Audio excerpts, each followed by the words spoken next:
بسم اللہ الرحمن الرحیم۔ السلام علیکم ورحمۃ اللہ وبرکاتہ۔ ذرا آنکھیں بند کیجیے، گرم ریت، تپتا ہوا آسمان، ہونٹ خشک، گلا پیاس سے جل رہا ہے۔ مدینہ کی رات ہے، ہوا میں ہلکی سی ٹھنڈک ہے۔ ایک خیمہ لگا ہوا ہے، اندر ایک زخمی مجاہد لیٹا ہے، بازو سے خون رس رہا ہے مگر زبان پر شکوہ نہیں۔ وہ آسمان کی طرف دیکھ کر کہتا ہے، اے اللہ، اگر تیرا دین ابھی دشمنوں کے مقابل کھڑا ہے تو مجھے زندہ رکھ، اور اگر تیرا دین غالب ہو چکا ہے تو مجھے اپنے پاس بلا لے۔ یہ کوئی عام الفاظ نہیں تھے، یہ ایک ایسے دل کی پکار تھی جو رمضان کی حالت میں بھی اللہ سے وفا کا عہد نبھا رہا تھا۔ اے اللہ، اگر میرا جسم پیاس سے جل بھی جائے مگر تیرا دین سرخرو ہو جائے تو مجھے یہی منظور ہے۔ یہ کوئی عام شخص نہیں، یہ ہے وہ صحابی جن کا نام سنتے ہی دل میں غیرت، وفا اور سچائی کی ایک لہر دوڑ جاتی ہے۔ یہ تھے حضرت سعد بن معاذ رضی اللہ تعالیٰ عنہ۔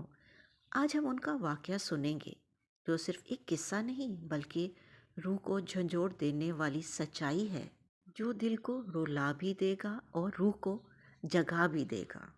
رمضان، ایمان اور ایک عظیم قربانی۔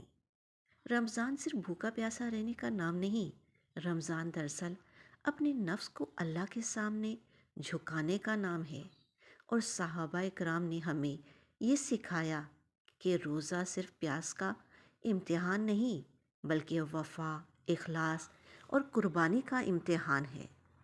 ایمان کی پہلی چنگاری۔ حضرت سعد بن معاذ رضی اللہ تعالیٰ عنہ مدینہ کے قبیلہ اوس کے سردار تھے۔ اثر و رسوخ، طاقت، مال، عزت سب کچھ تھا۔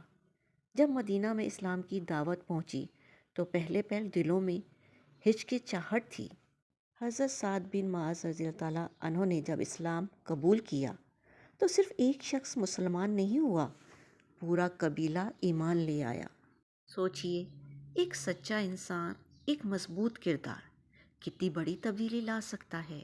یہ رمضان ہمیں بھی یہی سکھاتا ہے، اگر ایک دل بدل جائے تو گھر بدل سکتا ہے، گھر بدل جائے تو معاشرہ بدل سکتا ہے۔ ایک شخص کا سچا ایمان کتنے لوگوں کی ہدایت کا ذریعہ بن گیا۔ غزوہ خندق اور رمضان کی فضا۔ خندق کی کھدائی، بھوک اور وفا۔ اب آئیے اس وقت کی طرف جب مدینہ پر کفار کا لشکر چڑھ آیا تھا۔ یہ تھا غزوہ خندق۔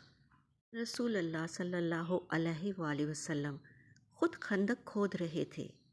صحابہ کرام کے پیٹوں پر فاقے تھے، کچھ کے پیٹوں پر پتھر بندھے ہوئے تھے۔ یہ وہی نبی تھے، حضرت محمد صلی اللہ علیہ وآلہ وسلم، جو پوری کائنات کے سردار تھے، لیکن رمضان کی حالت میں بھی خندق کھود رہے تھے۔ یہ وہ دور تھا جب رمضان میں بھی جہاد رکا نہیں کرتا تھا، ایمان کمزور نہیں ہوتا تھا بلکہ اور مضبوط ہوتا تھا۔ اور انہی لمحات میں حضرت سعد رضی اللہ تعالیٰ عنہ بھی موجود تھے۔ پسینہ بہہ رہا تھا، ہاتھ زخمی تھے لیکن دل مطمئن تھا۔ کیوں وہ جانتے تھے یہ سب اللہ کے لیے ہے۔ وہ تیر جو تاریخ بن گیا۔ جنگ کے دوران دشمن کی طرف سے ایک تیر آیا اور حضرت سعد کی بازو کی رگ پر لگا، خون تیزی سے بہنے لگا۔ صحابہ گھبرا گئے، انہیں فوراً خیمے میں منتقل کیا گیا۔ لیکن یہاں اصل امتحان شروع ہوا۔ رمضان کا مہینہ، زخم کی تکلیف، خون کی کمی اور موت کی آہٹ، مگر حضرت سعد نے شکوہ نہیں کیا۔ انہوں نے اللہ سے سودا کیا، اے اللہ، اگر قریش کے ساتھ ابھی جنگ باقی ہے تو مجھے زندہ رکھ تاکہ میں تیرے نبی کے ساتھ کھڑا رہ سکوں، اور اگر تیرا دین غالب ہو چکا ہے تو مجھے شہادت عطا فرما دے۔ یہ الفاظ سوچ کر پڑھیے۔ وہ اپنی زندگی کی دعا نہیں مانگ رہے، وہ دین کی خدمت کے لیے دعا مانگ رہے تھے۔ وہ لمحہ جب آسمان ہل گیا، کچھ دن بعد زخم دوبارہ کھل گیا، خون تیزی سے بہا، اور پھر وہ لمحہ آیا جب روح جسم سے پرواز کر گئی۔ مدینہ کی فضا بدل گئی، غم کی ایک لہر دوڑ گئی۔ رسول اللہ صلی اللہ علیہ وآلہ وسلم نے فرمایا، سعد کی موت پر عرش ہل گیا۔ یہ کوئی عام جملہ نہیں، عرش کا ہل جانا یعنی اللہ کے ہاں ان کی قدر و منزلت۔ کیا وجہ تھی؟ کیا ان کے پاس دنیا کا خزانہ تھا؟ نہیں، صرف ایک چیز تھی، اخلاص۔ جنازے کا منظر، جب ان کا جنازہ اٹھایا گیا، لوگوں کو وہ ہلکا محسوس ہوا۔ منافقین نے طعنہ دیا، یہ تو بھاری جسم والے تھے، جنازہ اتنا ہلکا کیسے؟ رسول اللہ صلی اللہ علیہ وآلہ وسلم نے فرمایا، اسے فرشتے اٹھا رہے ہیں۔ سوچئے، فرشتے ایک انسان کے جنازے میں شریک ہوں، یہ کیسا مقام ہوگا؟ یہ رمضان ہمیں اسی مقام کی تیاری کا موقع دیتا ہے۔ رمضان اور ہمارا حال، آج ہمارا رمضان کیسا ہے؟ ہم سحری میں دیر سے اٹھتے ہیں، افطاری میں کھانوں کی فکر ہوتی ہے، نماز میں دل ادھر ادھر بھٹکتا ہے۔ لیکن صحابہ کا رمضان، بھوک بھی، جہاد بھی، خون بھی، زخم بھی، لیکن زبان پر الحمدللہ۔ ہم معمولی سی تکلیف پر پریشان ہو جاتے ہیں اور وہ اپنی جان تک اللہ کے حوالے کر دیتے تھے۔ دل کو سرور دینے والا سبق، اگر آپ چاہتے ہیں کہ رمضان میں روح تازہ ہو جائے تو حضرت سعد کا یہ سبق یاد رکھیے۔ دین کو اپنی خواہش پر ترجیح دیں، دعا میں سچائی پیدا کریں، تکلیف میں بھی اللہ سے راضی رہیں۔ رمضان صرف روزہ رکھنے کا نام نہیں، یہ اپنے اندر حضرت سعد جیسی وفا پیدا کرنے کا نام ہے۔